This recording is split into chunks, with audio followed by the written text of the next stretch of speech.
Hey guys, so I'm here with another book review. I know I told you that the next one I was going to do was City of Bones. I apologize for that. City of Bones, but I actually lost that book for a while. I misplaced it and couldn't find it. And not only that, but I haven't really had time to read. Like I said earlier in my last video, I haven't had much time to read at all lately. This is the busiest month for me with lots of birthdays and Christmas and my anniversary coming up and all that stuff. So I'm going to instead start doing some book reviews in the meantime until I do get time to finish that book on what's known as the Dragonlance books. Now, I want to tell you guys something first. The Dragonlance books, I'm going to start with the original three and then go through with whatever order I read them in. They're not going to be perfect. These books intertwine with each other a lot. So I'll just have to kind of tell you kind of where it's going to take place when I get to the other books. Some of them they wrote are prequels. Some of them take place between the original three books, like little side stories. Some of them take place after the original three books. They're all intertwined with each other. It gets kind of confusing. Anyways, we're going to go ahead and get started. I do want to say one more thing real quick, and that is when I do the part of the review where I kind of tell you guys what this book is particularly about, I'm just going to kind of do it through certain points. I'm not going to really go in depth with it because this book is very descriptive, and it would take me more than one video to tell you exactly what happens just in the first book. That being said, I want to clarify, I'm normally not a fan of books that are really descriptive.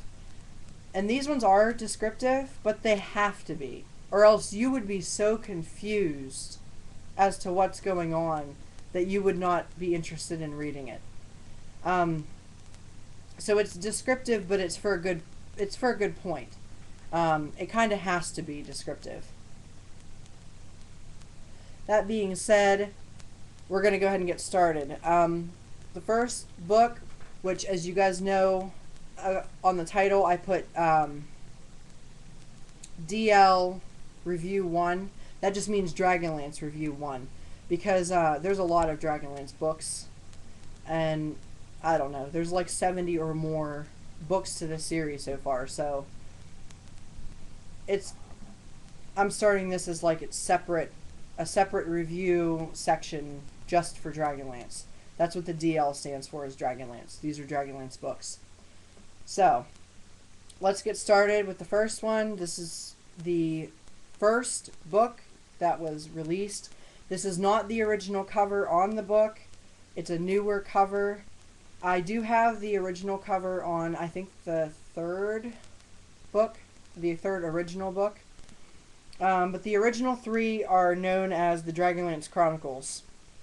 And there's three of them, like I just said. And this is the first one. It's called Dragons of Autumn Twilight.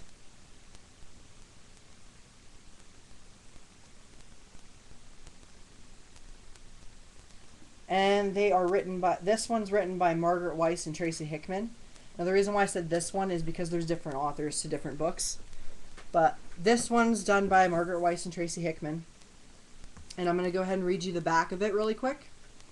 And it says, lifelong friends, they went their separate ways. Now they are together again, though each holds secrets from the others in his heart. They speak of a world shattered with rumors of war. They speak of tales of strange monsters, creatures of myth, and creatures of legend. They do not speak of their secrets. Not then, not until a chance encounter with a beautiful, sorrowful woman who bears a magical crystal staff draws the companions deeper into shadows, forever changing their lives and shaping the fate of the world. No one expected them to be heroes, least of all themselves. So that's what it says on the back. The book is 444 pages, and the font, the words are about that big. The book took me, and this is an estimated time because it's been a long time since I read this book. It's been like almost 2 years since I actually read this first book. So my estimated guess is that this book probably took me about, probably about a day and a half to 2.5 days to read. And that's only because it is pretty descriptive. And yeah, it's about that thick. So, now, basically the book starts off with this group of friends. And the group of friends is Tanis Half-Elven, who is half-human, half-elf. There is Sturm Brightblade, who is a knight. There's Caramon Majir, who's a human, and his twin brother Raceland Majir, who is a mage, or if you don't know what a mage is, it's a wizard. Flint Fireforge, which is a dwarf, and a creature named Tasselhoff Burfoot, who is known as a Kender. And I can't tell you guys what a Kender is, but you guys can go onto Wikipedia and you guys can find all that out, like what a Kender is and everything. I will post the link for this book on the Wikipedia page in the description box, so you guys can look at that afterwards. Now, it starts off with all of them, and they reunite at their home village. Their village is known as Solace, at a tavern called the Inn of the Last Home. And it's been 5 years since they've seen each other, and they're reuniting there they made a promise, a pact to each other 5 years before that they would meet back there in 5 years and explain their travels and stuff. Explain what they've learned and things like that. So they meet there and reunite and end up finding out while they're there that their village has been taken over by these creatures called Seekers. And you don't find out till later in the story what a Seeker is, so I'm not going to tell you because it's a big, huge turn in the story. But these creatures are called Seekers, and they pretty much took over Solace. And what they're searching, they end up being, they're searching for what's known as the Blue Crystal Staff. And nobody has heard of the Blue Crystal Staff. Nobody knows what it is. Well, when they get ready to leave the inn to go and rest and recoup from their journey coming back, a plainswoman and a plainsman join them. And the plainswoman is named Goldmoon. And the plainsman's name is Riverwind. And they find out Goldmoon has a staff with her, and it ends up being the Blue Crystal Staff. So they take them with the companions, the friends, take Goldmoon and Riverwind with them, and they leave Solace to try to get them out of danger. And it just pretty much goes through their adventures of after they leave Solace, and they end up embarking on a land, like a country or whatever known as Xak Tsaroth. And while on their way to Xak Tsaroth, they meet various creatures. They meet ghosts and Pegasi and these creatures called Draconians, which are like reptile-like men type things. And they meet these other little creatures called gully dwarfs. And it goes on to say a gully dwarf is pretty much the smallest of the dwarves, and they're also the dumbest. So they meet them and have a run-in with them, and it's funny. It is funny. A lot of funny parts happen in this. And once they get to Xak Tsaroth, they end up coming face to face for the first time with a dragon. And the dragon's name was Kissenth. I don't know if I'm pronouncing that right, but he wants the staff to give to the Dark Queen. The Dark Queen in this book, in this series, is known as Takesis. And they end up having to defeat him. They defeat him using the Blue Crystal Staff, and then they return back to Solace. And when they return back to Solus, they see that it's overrun with dragon high lords. And basically, a dragon high lord it's a man or a woman who was tempted by evil and is now following the Dark Queen Takesis instead of the gods of light. So they go and run in with a couple of the dragon high lords and end up getting captured. And when they get captured, they get put in a slave caravan, which is like a dungeon type thing. And they meet an elf named Gilthanis, and he is royalty. And they get free and travel with Gilthanis to another realm called Quillanesti, which is like the land of the elves. And they gather their forces, and then they go back to Pax Tharakas to free the other slaves.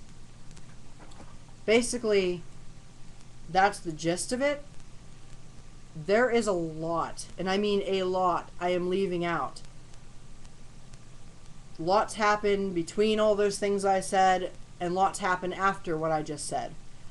So I'm leaving out a lot, because I don't want to ruin the whole book, and like I said, if I did it in detail, it would take more than one video just to tell you what the book is about.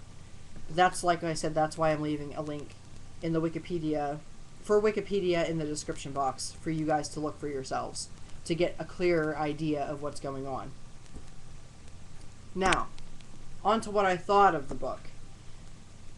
I really do like this book. There were parts in it that were really, really slow. And they weren't...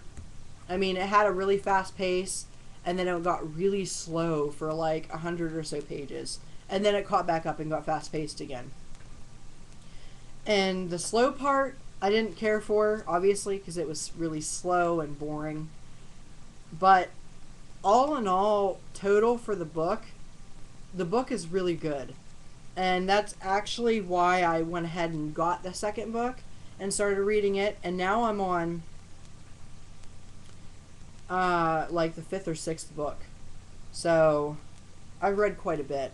I might even be more than 5th or 6th. I might be like, I don't know. I've read quite a few of them though. But yeah, this book is definitely a recommended. I do recommend it. I haven't seen very many reviews for the Dragonlance books on here, and I'm not sure if a lot of people know about them or not, but they're really good books. I don't know. I really, really like them. And they are recommended.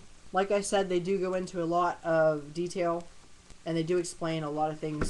Some things I think they over-explained a little bit, but for the most part, what they explained, even though it was quite a bit, was needed for you to understand. So, yeah, I don't know. It's a really good book. I'm normally not a fan of books that do with dragons and elves and dwarves and stuff like that. It reminds me a lot of... Books like that remind me a lot of Lord of the Rings, and I'm not much a fan of Lord of the Rings. But... And that's kind of what I thought, expecting when I was going into this book, that it was going to be like Lord of the Rings. This book's nothing like Lord of the Rings. It actually... I was surprised at how much I actually enjoyed it, considering I don't like Lord of the Rings. I was surprised at how much I actually did enjoy this book. This book is definitely a must-read. Even if you only read the first one, it's definitely worth it to read it at least once. I really liked it. Yeah, I really, really liked it. So, that's pretty much my review of it. It's definitely recommended. I did enjoy it. Like I said, there was a slow part in it, which I would have rather been avoided. But it turns out to be useful, even though it's really slow. It does turn out to be useful in the story, so I guess I can see why they did it the way they did it. But it is a really good book, and it is definitely recommended. And I thought it was cool, too, at the beginning of the chapters and